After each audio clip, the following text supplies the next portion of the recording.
Whatalo whatu I le paia ma le mamanu lungo si tātou watanu. Sa mo nei, mātunu mamau, paia lava leo sa mo poto. Awa ainga matama, tama mainga, leo songa tu mo mapule. I tu au ma le ala taua, hainga li tai ma le wa au fonti. Whatalo whatu fo I leo whainga luenga te tofi le tua, tala wha auto. Awa le tua mlo na fina ngalo I tu malo umo si tātou watanu. Whatalo whatu fo I leo tele o si tātou watanu. Paia awa tupu mai, tamari I whai launga whale tua matausi. Sa wao mtamai teise I o tātou whanau pele. Sa mo nei, mātunu mamau. Malo se fo manuia, ya, malo fo le langi mamai, whaiva mtiutio nei. Nei bai aso wa tātou taunu mai le aso whaingaluenga muni muri fo le nei. Whatalo whatu fo I le, pa ia malu maulungo sao tātou pisa nei. Ia le tātou tutino, o tātou malo. Ya, ai mai se fo I le pa ia maulungo tamaitai mali o lau whasara lau Samoa, lau whionga Palestine o tātou sosi. Ai mai se fo I le maulungo o I tutino ese uma. Lau whasara lau. Ia, o tātou porkalame masani le nei. Asolo ruuma, ia leu tātou oi. Desperately. Sa whaistu so no sa malanga tutuila le maliu. Yo nato si fia ui o lea. Laso la vai umai fono al kapeneta. Laso pol na tātou tala no ai. Lela fatua umal fono al kapeneta. Na mata nei le. Tāl se furu nil tai au. Ia, ai whaftai umawal tātou lau tāua mo nei futu lau le fiafi. O nei mta upu whamautuina. O le mta upu mua mta upu I le tupe whamanianga sa fata. Tu malo sa fata tasi lua. Ia mta upu pulenga le mta upu isi nu o lo afia. Pasi silanga le na vatu I le waiaso le ntene sa papea tuel tala e ta iafe tala le ainga atoa. Afe tala ale ta ia le tangata to tasi. E whapea e mai lawa le pepe mea whatoa whanau mai se I rao oile. Tangata o sina. Pe tai sa tue whetu na I whainu mela. E te lere tino I tupe toe. E miliona mon tupu. E la sa tue whetu na iai e whainu mela le whautua mai ale. Al komiti whapitoa o lo ngafa ma le taupulenga. E tauntu e whaopopo le tupe ina I e whaonga umar tupe mo le tu mano atoa. O le la ua tue whaopopo se lautala. Tu sala e afe se lautala. Tupe tangata anu umataitasi. E tu toe le se lau afe. O tupe na o lo ufa whatulanga ina mo nai pisinisi la tau na fia. Fia ila tau I whartari malo. Ia mala tau pisinisi o lea. Fia taru whamoe moe nei. O le mta upu le nei, e le I mawai atu nei fo I nei no o mai fo I nisi o le tu malo la vo sa fata. Fatal ten no mai fo I o la tu atu ngalunga. Ia matulanga lava o le tūlanga fo I le whapele o mawaso la tu leo I le tala no ina lava ni mta upu o la tu alalo na whai. E le lei lava le tasi o le awala I fatala no ai le tu malo atoa. Sa eile le tūlanga o le au tasi na I leo whawaenga fo I lea te le ai le mautonu ma le tasi se tonu. E la sa fautu ina nei fo I lisi o le fio anga o tawhito ala no o mai nei. Marili e wa se ele wa au le komiti. Ale malo, manatu fo I ua mana soa le pule. Manisi umo pito nu o safata. A nga I nā le whaatara noanga mo nisi mta upu I luma. Pe lava no whai atu e taunu mai te atu whai ngā malo. E nao le 2 miliona na tua ave mo safata. O mai lo sui ato le tonu. Ave ato le se 4 miliona o le wai tupe o first payment. O le wa mai New Zealand. Le lai mafuai o na mawole ato wafe se lauta ala le teimine nei. Ai leo muta ai le whaatara noanga na ta upu nei. Le lava e alo negotiations le vā o le malo sana. Ma le malo New Zealand. Le fo le whaasora tara noanga o la le si step ulu matu. I le vaa lea pe AVS pe la tu ua I. E umi la le tara noanga e le umi e le pupu.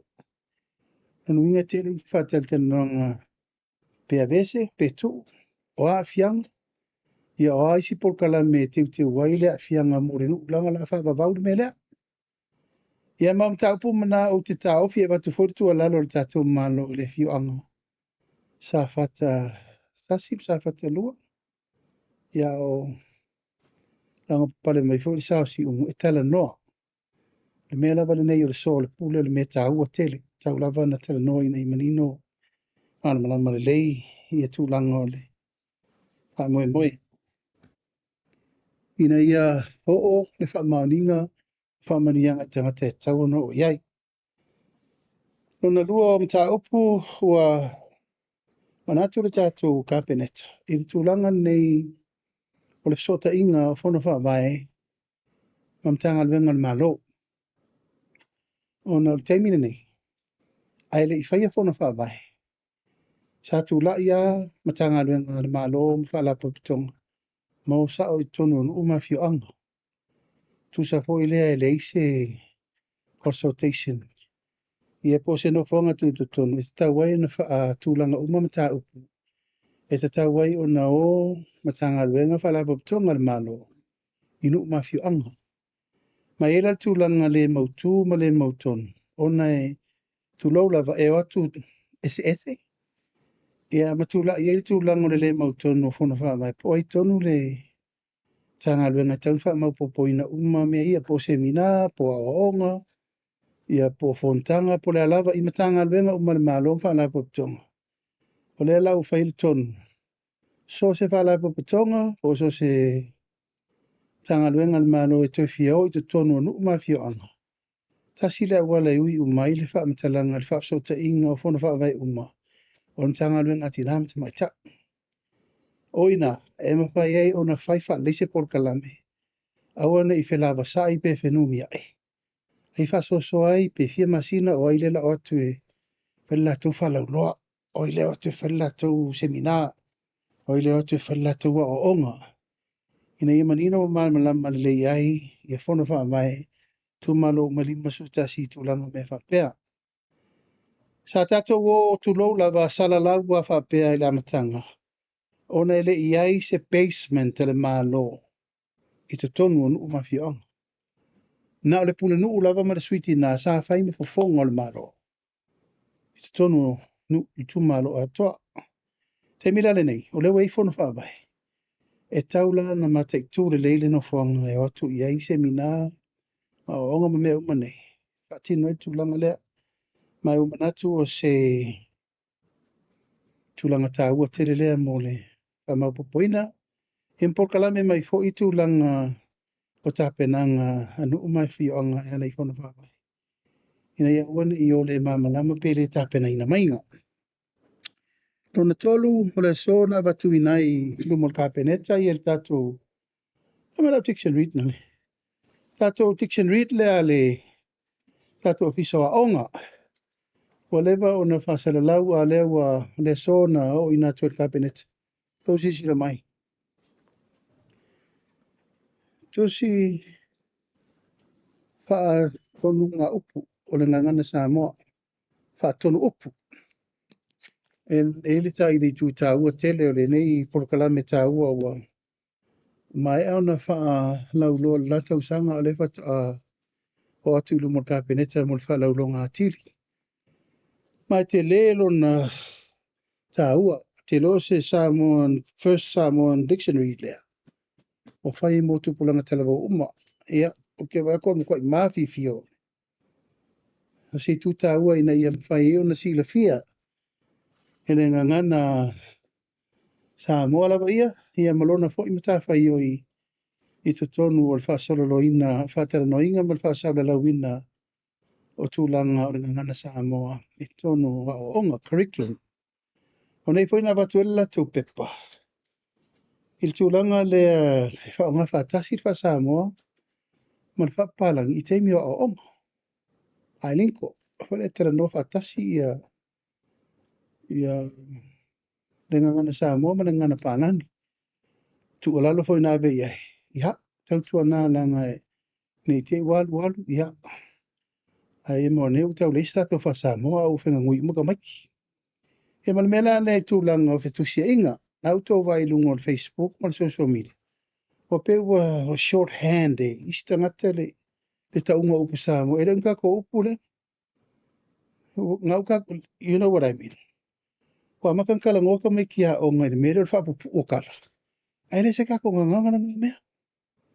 E whela ua iai le tārsanga. E le leisuinga i tatu ilo le taun sui te misao. E puipuinga, te lo o tō uma nei nei. E leise si o tō ele iulo mai le au ngā sama le au ngā au. Tātou wa awa o mamai ai le pitau tau. Moutou lo ai le upu ma le whawingana, upunga, pronunciation. Po lenga lewa e temi nei, ia, wa vese le whaamafa. Ia ma le apostrophe. Ia matulanga unga whapena. Ia lava lal puipuinga tau o le mele au whamaunia. I tūlanga lava ia tau wa o ngai tono a onga. Tono wha ngā peanga ngai lua. Wha Peretania, me wha Samoa. Ia ai lilifa pere tātou ngangana i tātou wha Samoa. Lango tātou le. Au pasia lo ia ka peneta i le sol tūlanga ole. Wha moe moe ole. Nā fo i taupu. Ole lisi tātou taupu le sona mo wali wha i unga. O le whiwhiringa o le pule siri fau. O le tātou mtanga alwenga o le mef. Ia ma le whatoanga mwhenga whaiva. Kira ngalo o tasi erka peneta e whatule mai se tasi fau 11 whenga luenga tono le maho. O le mtanga luenga i le whionga ia whamsanga taimari e tane matatu mua. O se tamaitai wa lusfuru wono tausanga o whenga luenga i tono le o le mtanga luenga. Ia, na e fo iftuna inga i le fo isa avea ma pule siri le whionga. So fo ia siu seu, te wati. Ia, ai ua whinangalo lava le minista ma le mtanga luenga. Ia, e whai swinga ono fufuanga mo le rumana. E vea ni fo nei ava no ta ua. Mo le tuaila ngā whaftaitele i le fo isa avea ma pule siri le tātou mtanga luenga. E tau sanga tele, ia, ele umal whai aso le ri. Ele leititi fo ia ava no mo lisi ava no fau. Puni lesi whai toa, tala lesi whai toa. Ar fina ngalo le minista ma mtanga luenga. Ia, o le ua autasi irka peneta i le so. O le so sufitu le lusfulu ngase ngasi. Le lava e tata longo pe masfau. I tūlanga lava o le tātou te i el teimin nei. I la lata i le luasela o lima suafe. I le tōsela wafe. Whatupe o mai ngase ngase nei mo New Zealand ma intia. Ma ele si mea lai titi i tūlanga lea. Ono iei perfa moe moe. A penanga mo ntanga luenga sui fu malo noina. I le lai titi. I le le ngā luenga o lo tau whai. Mai le whai ngofie whai vo le whionga le minsta ma le ntanga luenga. Te le mano no i mea tauna wha le le fo ntanga luenga le tatu malo. O le so fo ina whai loma iai. Tu malo umanei mai vai maunga tasi rua toru wha. Whale ata tasi rua toru wha. Le o umala tu tupe fo i o tai se lau lima sifuru. O le uto e whao matiela tu tai lima se lau fasfuru. E wha umo mai lima se lau fas wafe. Tu malo nei e balu. Le sa poloka la tu tuftifanga o na ua. Umal tupe uto tere tere la to. E le lan whaelo mai ni minsta o le ua. Whatau nui naila la tu tupe o le so o wale. Wha umaino le tatou pokalame. Ia, o tatou back to school. Ia, ma le tau po muri, e le to na masela ina, saini ano ia o le whengainga le tūlanga le funding agreement mo whasa leanga lua. Ia, ma le lato government grant. Ia, i le umai fo i o nei tau po fo ina tupu. Pela wala whasi siranga le aso lea, ua whamasina whatari tatou malo. Tari level tūlanga e soa il pule. Le aunga mo le wha moe moe o mai tera noam whailoa ina o mai lo le saini uma me uma. Le la sa whatau nu wai. Le vai aso le nei, ma le mawalunga ia. Alo luma le wa. Tia fo i teimi sa ia i tūlanga o whaiva o matem ten. e tātou nuole, rā mai a tasi le tu malo atoa. Ia, walfa tau nuina o le polkalame o le tātou miliona tala. E pipauna na imta upu o manatu e tātou whasom tala no e nei aso. E te tala le vanoa ia o anisi tā upu o tō mai mautou. E ngā utou e sil tō whaifisiri maneia. E talatu le vanoa e tātou whasom tala no i tūlanga o le tātou whamoe moe. Lo fionga tai o le tunu ul nei tula le fiafi malolon sa. O la ofisili famol molele i au fi e ta opusa e saunoa i ai nei tula.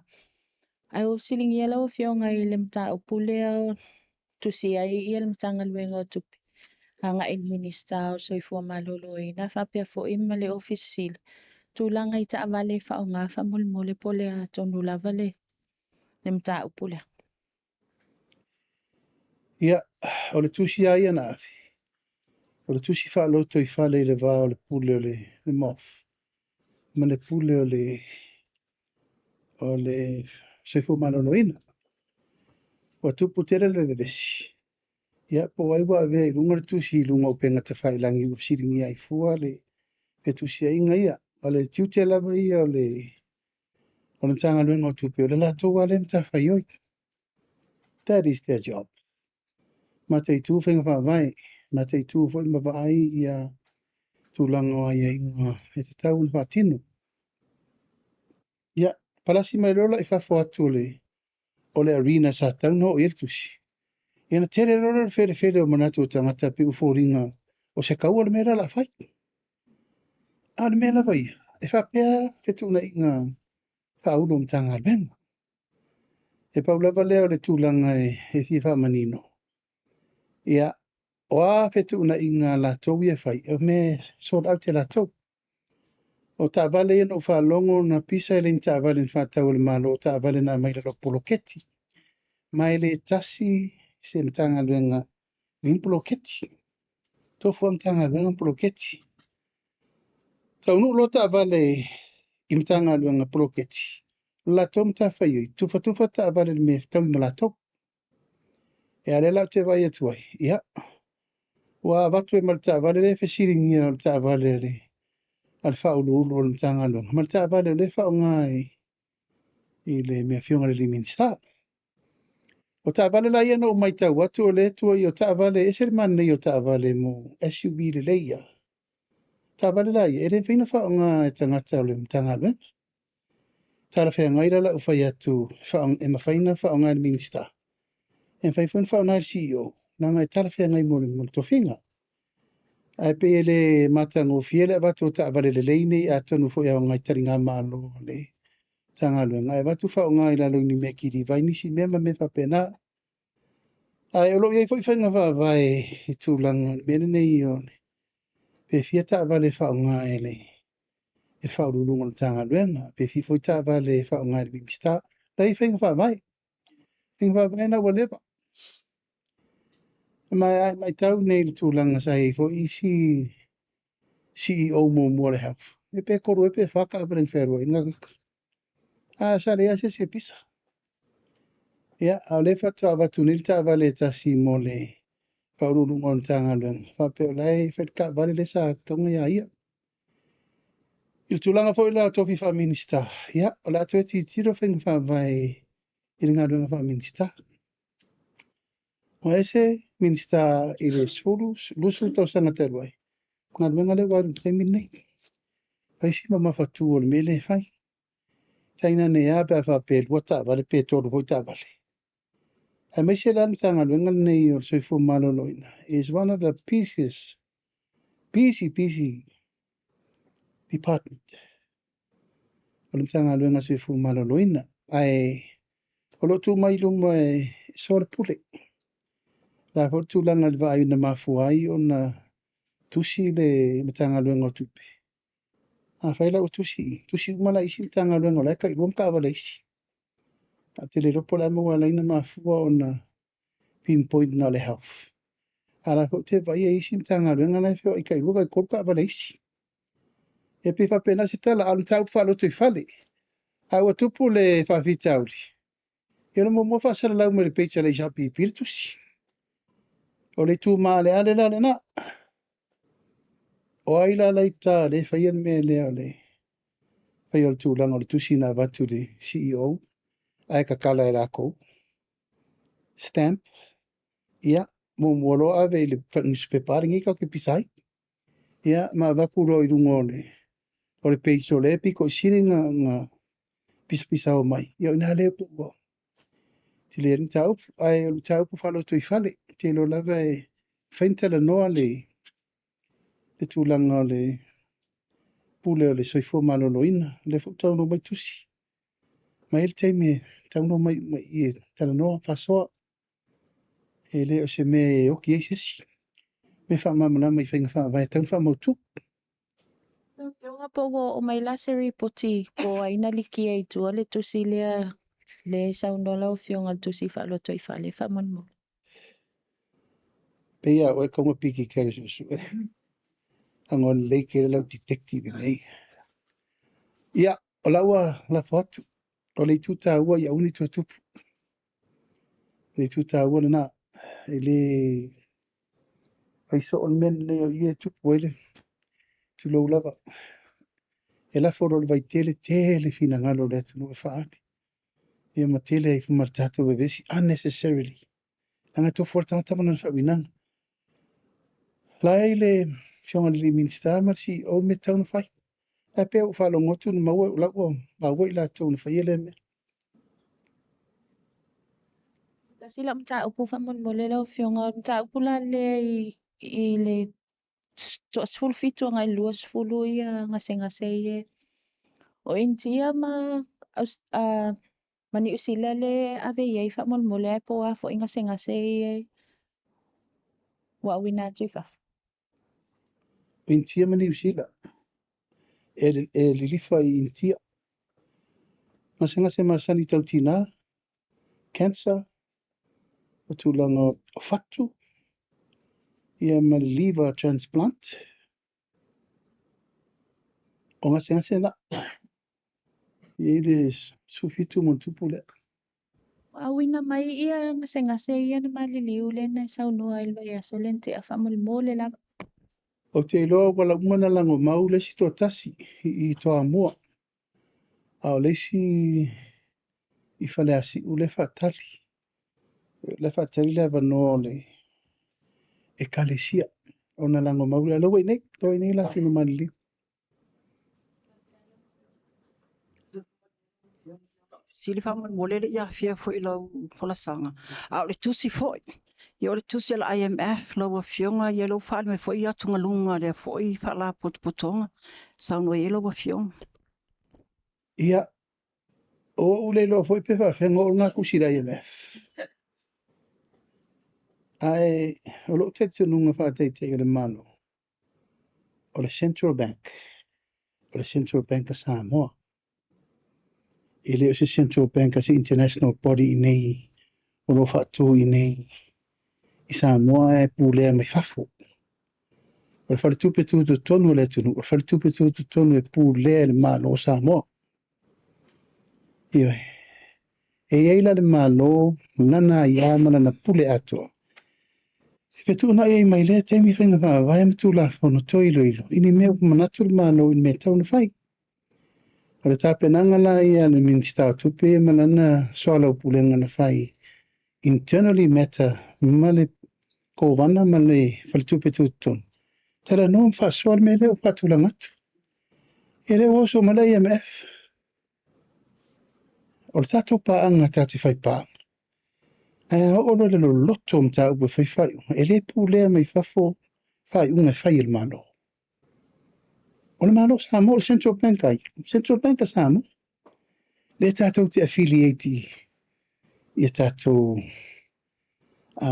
international bodies. Uma le tato te ngalue whatasi. Tato te tapa ia inga ono me umole whauru whale mai ei tupe so soni mo tato tunu. Ia pe ua tupe se tu si fret le mele usa. Ia o tel tonu lava, ia lava mai pea le whatuatuanga o le tato pare tupe tutu tonu. Ha fia umai lano o ia ingo tu la fono tatu. E le te tau ona tu matila e sel per tupe tuton. E lor meo le covenant umai ia wala poptonga o tanga luenga pe umala wala malo. A fa pena i eini mena fai te mo sola maso waru. Ile mātou ba ai leo mai tuton. E te tau nei lalo umul fa malmalunga al tato malo. E le fa peo la tui ngā mela le. E le tulau lava le upu martala au te fa alolongia tulanga umai i international bodies umai mai tato fai pa angalango ile mai ia fa tulanga no so soni mo le tunu. Ale pule ina le tato fartupe tutun oi fai. Pe malo samo. Pe firi e tangata ma ko wana me firi samo. Ya ula mai tau man me uma wo i fa foltus. Ya. Ora matau ko le minister tupe. O ia va ia central bank. Ya le o ke o ko so mar kusi la IMF. La sauto vai la sauto sila iai. O fe ngata ile a ia. Ana toni o itutino mai fa fo le tau te fai pa anga. Male a ia le malo e ona central bank. Ele fai no mai nisi tutino mai fa fo o New Zealand control la tau le central bank a New Zealand. O central bank a Tutuila, o central bank a Australia. I don't think so. Pe tau langona le nganga le mela le vo tau tong fitia tu tusier mofi. Ya le vo ko fiki ya le vo ko sa vo ya le vo le va ngole central bank. Ya om tau pula ba tau na fo. Se tau no mai sui pa le mia le malang. Mela va tau no metera no. Fai lo tonu mo tu. Fai fo le wala na le na ma fo na el tofa. E sui tu la fon. Awa paule ole tanga luenga al mano. Ele a fia la lole tatu finga va vai warrant ma me pule ala to. Tata umana e piki la lo ai ingo pulenga al mano. Saini la al mano. Au ila esi. Ele fai lan tatu wal wi vape. Tanga mai matanga te la lo la afu mul fa mal malu le.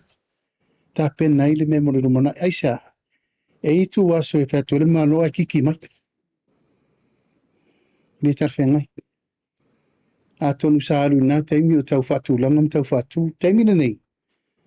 Ya tau no uma tangata i lalo tu la fono uma ta pena mo tato la paktonga atom tanga lunu man malo. A ta sin nei la paktonga tau wa tele. Tanga ole tato fale tupe tutu tonu le. O i e o ai fafo tupe mo mai to tonu tupe ma monita i tato tupe. O fe me anga i ele tama o ingo le tunu o i. Ya sim tau falo toi fale.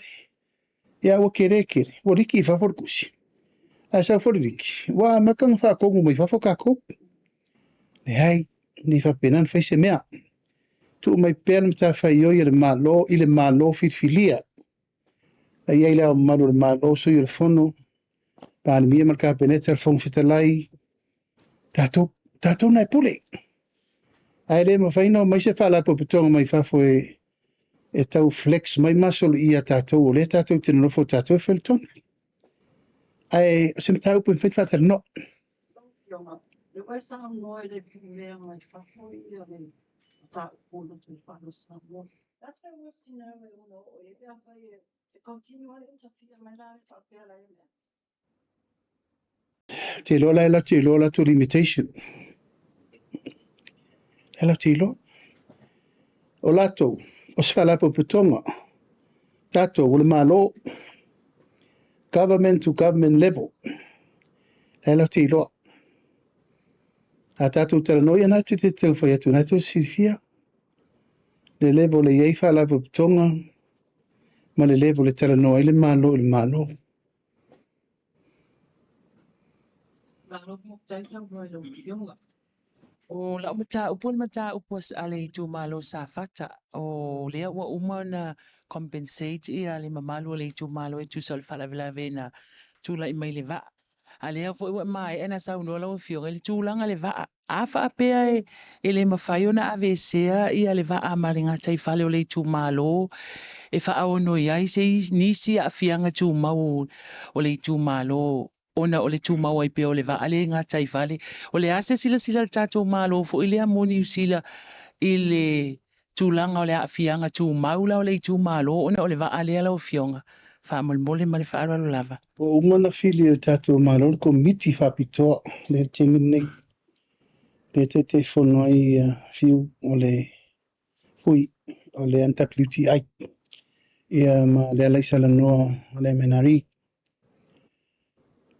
Paua mele walu te minei o le first installment payment o le 10 miliona.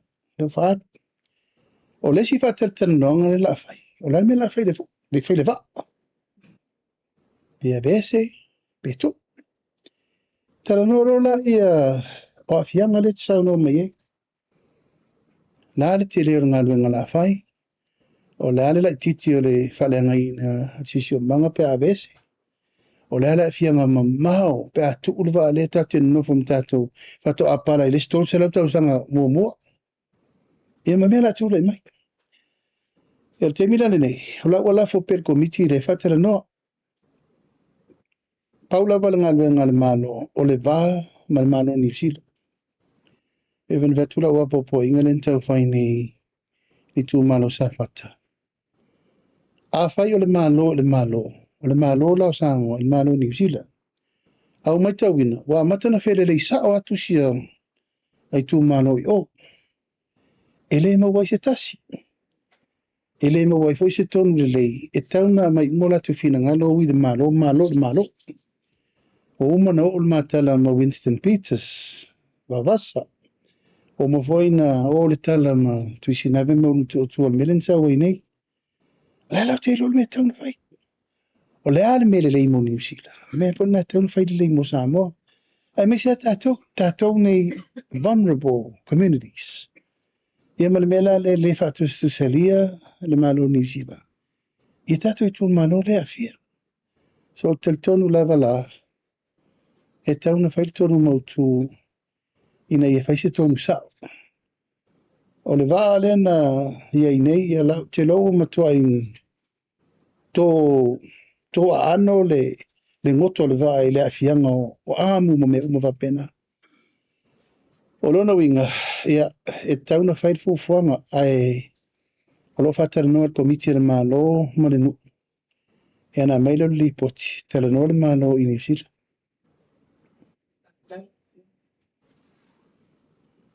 Whaftai. Malo fo ile malanga manuia. Nā motu sasa e. Ia ai whaftai le tu lau mwhaim tātou toi whelo ia ile nei yaso. O le whafsili i lau fionga tuli loa tule mata upulea i le whale tupetu to tonu. O nei whaul whaalongo atu e le i lalo o le whai unga whai le malo pe ona iai siulo whamtangan o mtangan wenga ia le whale tupetu to tonu malo lato pulenga. Pe sa alo whaalongo. Peitai. O le tuli loa atu la. Po a whela o le ale la tamai o se taimi o le a apato ai loa le malo o iai nei e au mai e tu ui lalo i folo na lima ia le pulenga o le faltupetu to tonu o le si manga lo ofsili wha mole lo fionga. Ona o le isi lea vaenga o le anapatau foi a le whainga malo a le whatuatua i le tua samo o tasi na tapena mai i le tau amatanga mainga e o atu le luafe tolu se fulu. O le whaia leo se faltupe. Ina ia mawhai o na tau lai uma iai ia te ngā tupe ia pe o tupe mai fafo.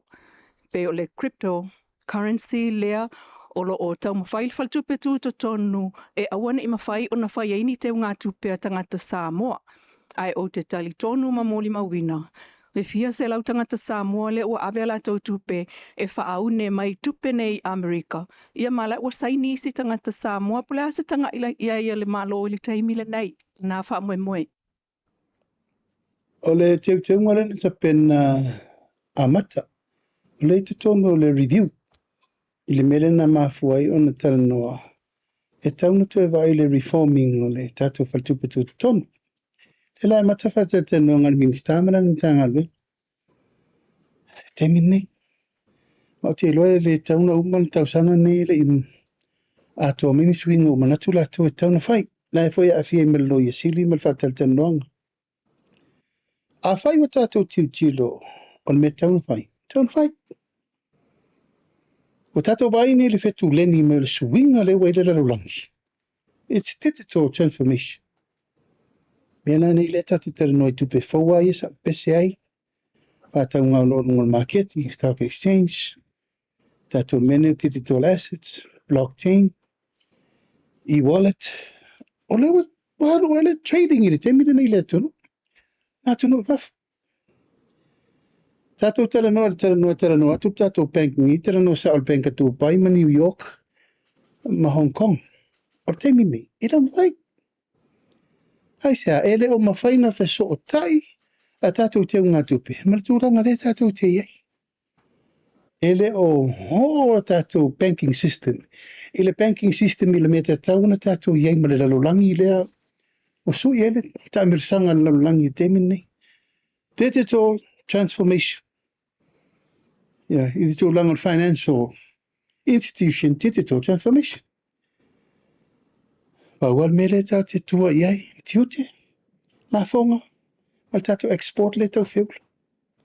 Al fa feta wa inga la ilunga o famata langan mesu, ei tu pe fauma me. Yeah, o ina le, ere fa pena tau mua alo, banga fa fai, e tau na me na. This is money. New money, new investment, new people, new opportunity. Mole tunu. Ma ina le tai verti elva ai ele, whenga malo. E si mawhauwhaunga tu lau lawa e whiwhi. I tu langa na i tu male ale whapea e risk ono mene o tu pe palpala. Lewa i ne tato sifa, lewa i ne tato utos. Pe foi e siento bank. Wei e tato system e sua mai tangata o mai ni.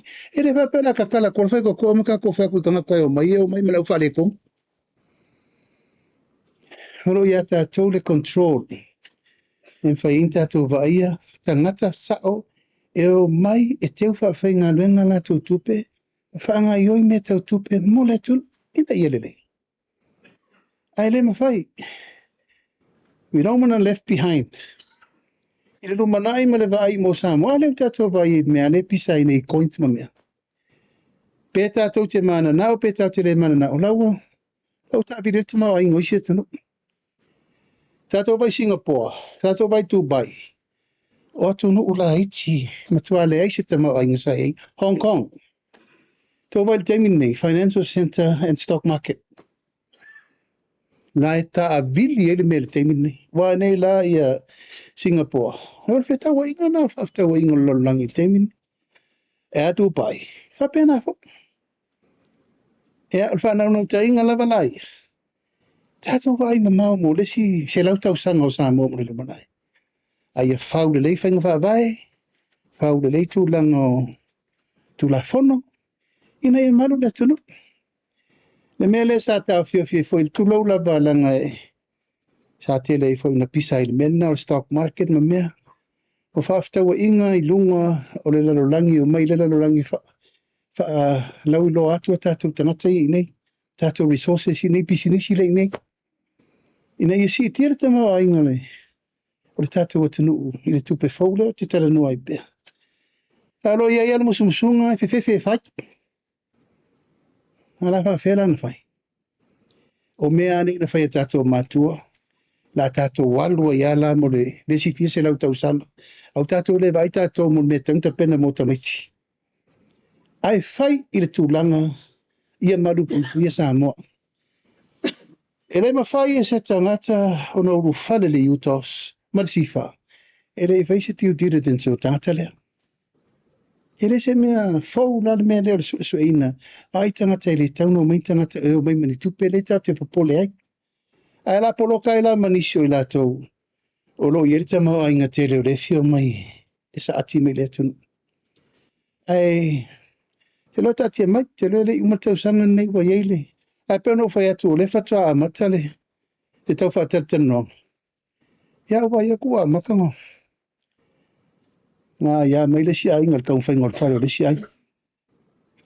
Ai tatu onsa ia. Tātou tāpena pena le pe ia mautu me umamole. Tātou wati nai mo le mana.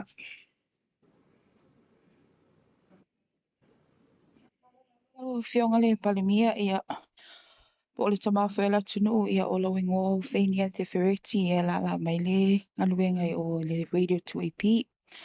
A mole mole la te whaafisili ia po o lau a fionga foi le minista o leo ma le whalpui ma le o la toi fota ina po i se fuafuanga i se aso whatati e tau fialo ia i se komisina o leo whamon mole.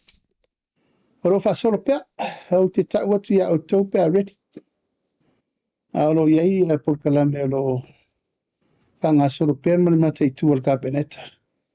I nisi pa fuafuanga no tau o watu foi mene i o tatu komisina whalpui. Lo whanga soro whatasi a il temi wa longo atu tatu au tu stala ma le tunu. Fionga. E le mta upu na tulanga voi le whala au whasaina. Pe wo o mai lau fionga ia nisi o lau whainga luenga ali i sailors. Ale pulenga wa Samoa Shipping Corporation le whapea u whamalolo. Uno le mai tau ina lava whala au whasaina le u whamalolo e hipo le ase tala mai po wo o mai se ripoti lau fionga whamon mole. Ele i o mai se ripoti al msanga alwenga e tia. O le whate i elo vai atu i lungo penga tamai langi. Na u hapopo i e lole komisina leo. E whai susu engo. Ele whai e la tōri whai ungol ta upula. A tōnu e aula tō pule le whamalo lo tangata. Ar sori al tūla whono. Sanga lwenga leo. E tauna, sa tauna o mai fo e longo mai au. O ai la tōu nei. Mai whamautu. O ai si tu atu. Nua. Ia. O lewa na whai. O me umana e tauna sa iri ia matua mautu. Leitu langa na mauti noa lea. Ai e na ngona le nganga. Lea lio ia ono. Tangata nei lo ave tato whatutuanga. E whela wa inga on maru le tunu. A me se lava wala sia tua oi whaba malo. A whaila tua fitu. Tō tele. Kalo no winga ele like titira operation na whai. No winga e isi tu hatu. Po ruma mai fo. Ai la olongo ina nanga lai malanga I whafo le fionga ni ministana o lango man pulenga. E mai le si tato ba fo ole. Foto sa motor. Antau nu mai nei. Pea nei ele tu ailar. E wama le lusu ta vale whaina veai. E ma le se lau montu putangata pasese. Ai se I taunu mai ona ofisiri whapitoa lo le ere lau. Fionga lo sili muli whamon mole e le so ani le o tu mai e le whaltupe o lalang. Le iwas fulfa miliona tala. O le 5 miliona tala Amerika le whapea mai o le grant. A le sili la lau fionga po ani fofuanga le malo e whatupe le si mai ngā tupe whamon mole. Se taunu ben minsta tupe. Le wo lo wa taunu mal so sani na. Au te loa e alu mal tato Aid Coordination Committee. Antu o tau so se so sani sa mai fafo. Wa yel tato I tu tino lea. E whawasenga ina tato projects, priorities. E whaswa il tupe le. E langa la le fau taunu mai le so sani le whatupe.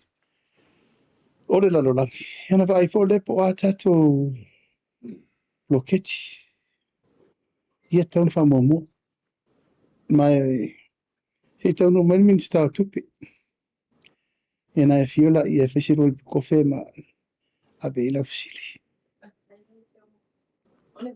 Whamon mole lava tulilo a tule fsili o le va. Po ai wa i se so ala upulenga le malo I se awala voile e toi wha tu moile tupe o le va voile le wa na saunoa la wa fionga e le talafia ngai ona whemalanga. Ia o le tato vaarena. Ia o whaiasi mawhia fia o le mele utupu. O mana malanga ni minista le sa minista fo ile fianga sui pan mi atulupe. Ai to tu nei fo ile malanga ni minista tupe ia malta to lo isili. Ol fa mo mo ia tanta to faila wala to mo melta to tupe. Pero le nga fo no cabinet e mo fa tu ai. E o fa umma le pera fa.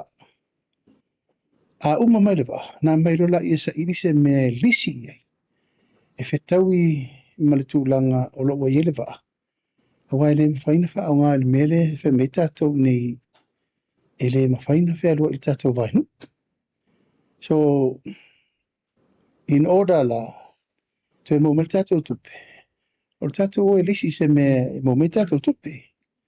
Pero la ni marine real estate te. Ato te fatulanga na yetu inga me fa pe po la ni si tulanga e mo se me fa pe na po le fa taulo. Pero ele onge a fai pisini ni stanga to langi ke o fe ka o fe ve ila ko ala ko avoya vai tu loto ina ngo ka kule la vaka ke fe le vale o manono e mina apolima masava na u leise si o tu ile o temiso ya pe ke mana tu ke o mele va nga urua yo ke ko ni ska ka sko ke o pe mulinga ni fe Titanic ta ayo le nganga lisi pe fatau o le option i tu e cover me lusu miliona tato o le vala vai ana le 2 miliona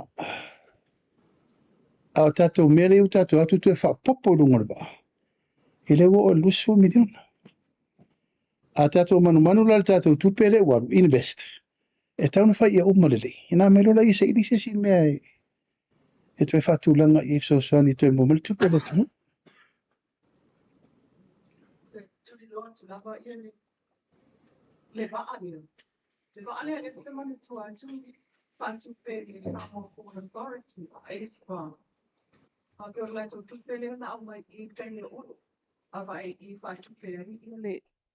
Le whaataunga menga le waa lea. Pesa o. so se me te sa no isa ole ba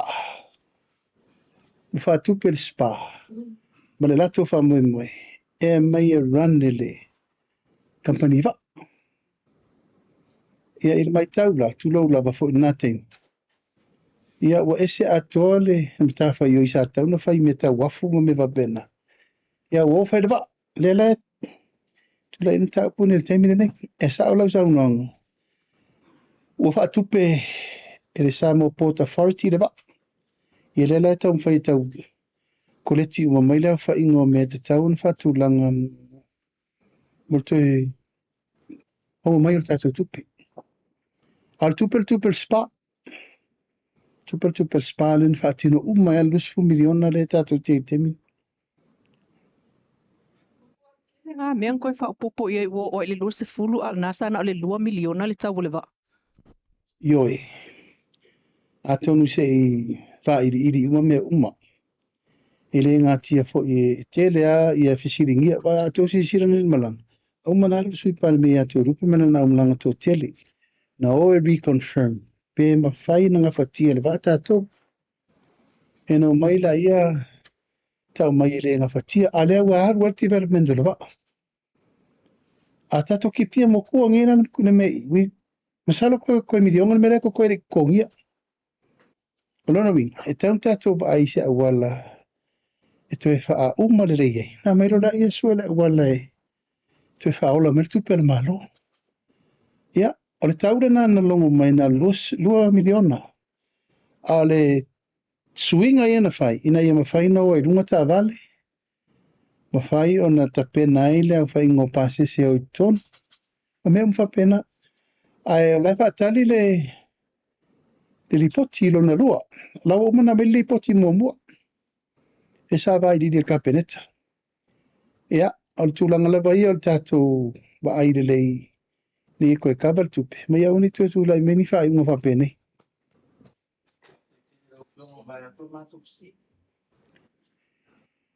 ia ia sa mo mai la fisi mo mutiki Ai o le toi tuli lo atu. Le malanga atu i Amerika Samoa awa le po le ase tapenanga i le tatou wala au lia mai motu sai. Le wala tamai tapenanga Samoa mo sai. O le malaukia Samoa mai Amerika Samoa. Ia na o le wai lava. Al tatou atu ia whaisa tatou na le tatou au wai la tosi Singapore. Ia e oila mal komiti o le tuto tasi e tatou. E tapena ai le top 5 le mai ni a tatou. O le o mai la Amerika Samoa ni whaisi te wheo lolo tapena. Wa le na wala ulia la i tu malo i lua mai pese lesi a siva lesi. Ia ma le top 5 o fautasi. Ia lo ula tunga nei, oh sorry. Pewa vele valingo Cadillac. Matau tia. O fale te waiva, matau tia. O tole ngina e matau tia po loka le awala le fiafi. E nau ilau vai le tūlanga o le maupo ponga. Au manga matangata. E nau se vainga le leite le mo lau mai tau. Ia, mai tarsi e ia e tatou toe o ia mele ia soi. E le la kalpak si Singapore, al kasi arwa le ka apa du mai. Wa ngalo, wa tatou wha ngalo le mea. Al tatou vai sūle. E le eise si o ka koe le runga o karingaru. Kai me le eise karingaru le. A me wale lengi kai me o la.